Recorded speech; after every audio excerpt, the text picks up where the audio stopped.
Bon, alors ici, on nous demande de calculer la norme et l'orientation du vecteur résultant de chacune des opérations qu'on nous donne ici. Alors, voyez, première des choses, j'ai tracé des droites horizontales jaunes.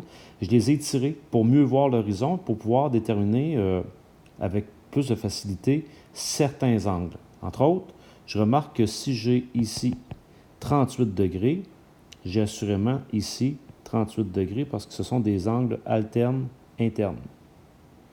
De la même manière, ici, si j'avais ici 114 degrés, pour compléter le 180 degrés ici, il me reste 66 degrés pour me rendre à 180.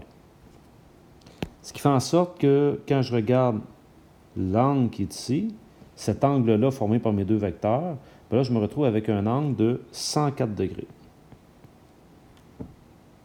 Et si je trace le vecteur résultant des deux vecteurs qui sont là, eh bien, on est parti d'ici, on est arrivé ici. Donc, mon vecteur résultant, c'est le vecteur qui est là, comme ça. Et là, quand vous regardez les informations qu'on a là, on me dit quoi? On me dit que le vecteur U, on me dit que sa norme, c'est 5. Ça, ici, ça vaut 5. La norme de V, c'est 4. Donc, ici, ça vaut 4 unités.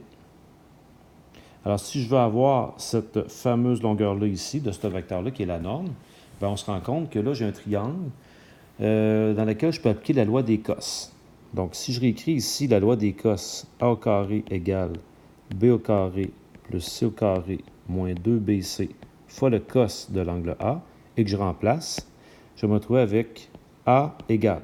Vu que c'était au carré, eh bien là, on va faire la racine carrée de. Je vais avoir 5 au carré plus 4 au carré moins 2 fois 5 fois 4 fois le cos de l'angle qui est ici 104. Alors, je finis mes calculs de mon côté, vous faites la même chose de votre côté.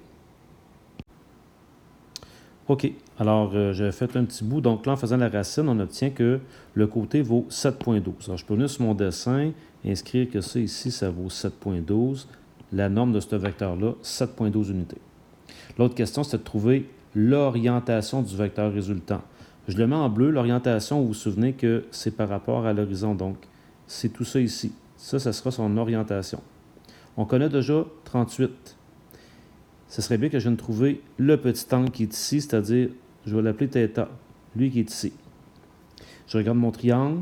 C'est un triangle qui n'est pas nécessairement un triangle rectangle, mais je peux appliquer la loi des sinus. Alors, avec la loi des sinus, je vous ferai remarquer que, je vais prendre mon pointeur pour vous le faire voir, si je prends ici 4 sur le sin de θ, ça sera égal à 7,12 sur le sin de l'angle opposé, c'est-à-dire sin de 104. Donc, c'est ce que je vais faire ici. 4 sur sin de θ égale 7,12 sur le sin de 104. Donc là, pour avoir sin θ, je fais 4 fois sin de 104 divisé par 7,12. On cherche un angle. Alors à ce moment-là, il faut écrire sin moins 1 du rapport qui est là. On effectue ce calcul-là. En effectuant le calcul, j'obtiens 33,03 degrés. Alors, c'est pas tout. Là qu'on pourrait dire, OK, alors, l'orientation du vecteur, ben c'est 33,03 plus le 38 degrés qu'on avait, qui donne 71,03 degrés. Alors voilà pour ce numéro-là.